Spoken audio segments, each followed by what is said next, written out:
How to download and install DBS Bank mobile banking app. So if you want to download and install DBS Bank mobile banking app, then first of all you have to open up your Play Store application.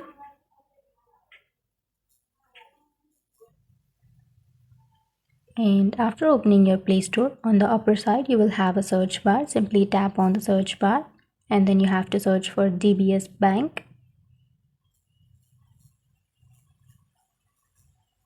app.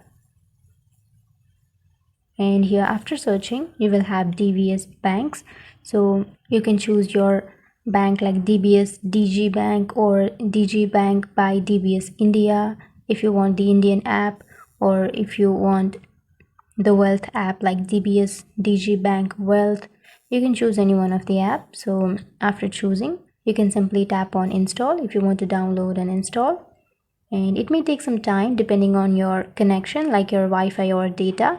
And after installing you can simply tap on open, which is on the right side, and that's it. That's how you download and install DBS Bank mobile app. And if you have any questions, feel free to comment below. Thanks for watching.